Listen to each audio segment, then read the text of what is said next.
Hi, I'm Sarah, and recently I've been having an increasing amount of God dreams. So he's been speaking to me as I'm sleeping as well as when I'm awake. I know many others of you have been feeling the same. I think it's all part of the Joel 2 mandate, if you like, at the moment, where we need to be sounding the alarm and blowing the trumpet and rousing the warriors. And so I've really felt led to share this more widely. I hope it encourages you. I hope we can apply it together. I've been trying to do the same. There's several dreams that we may share, but this is one of them. And so do just prayerfully consider what this might mean for you. So a few months ago, I had a dream where I was standing on a riverbank and looking at this town in the distance.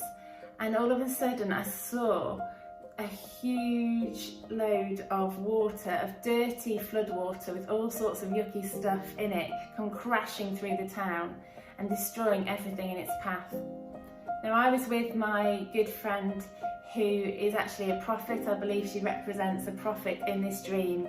And we ran with this big crowd as fast as we could to try to get to safety. And we saw one of those big pipes that are made out of concrete that you see sometimes that are going to go in the road works.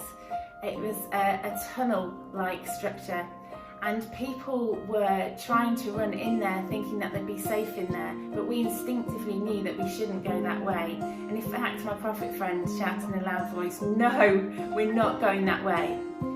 And we realised if we headed in there that we could be trapped and engulfed by the dirty flood water. And so we carried on running and we were praying in tongues frantically. And then my friend said, "Please Jesus, save our lives." And I saw this rocky mountain to the left. It was just to the left of the path, and I knew we should head up there and shelter and that it would be safe.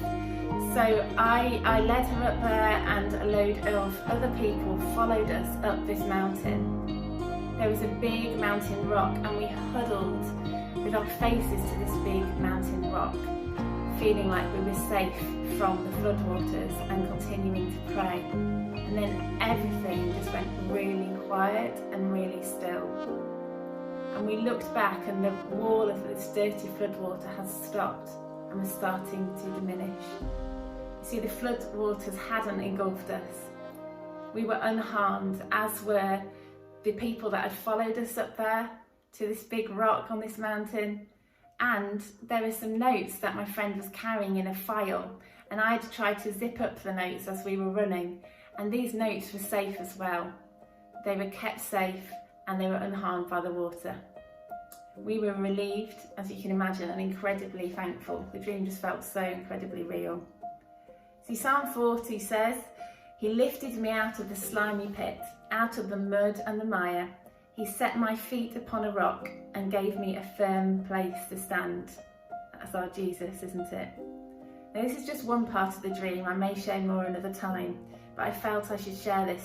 You see, I believe that the yucky, muddy, horrible floodwater was things that were being exposed in ourselves. I'm praying, Jesus, expose anything that is not of you. And it's painful, isn't it? But it's so, so needed as we're obedient to him and following him into all that he has for us in this next season. So there's things that are being exposed in us. There's things that are being exposed in the church, in his bride. There's things that are being exposed in the world. You only have to look at the news to see that. And things are coming to the surface, and at an incredible rate actually. And then they're being dealt with. Please Jesus, may they be dealt with. They could overwhelm us, couldn't they? All this yuck that's coming to the surface, it could overwhelm us. But actually, in my dream, the encouraging thing is that we were being led to freedom and to safety.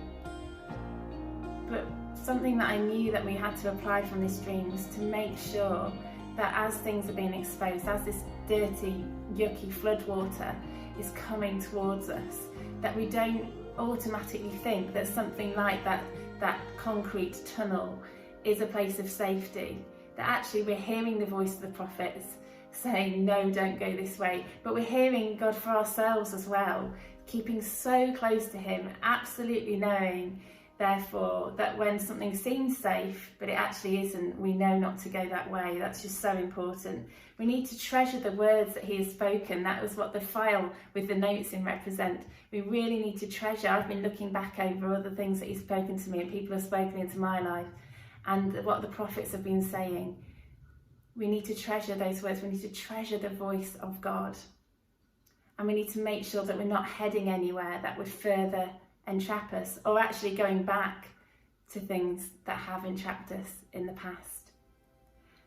As the darkness is exposed, as the yuck is exposed, there is a place of safety. The mountain, the rock that is higher than us, that is our King Jesus.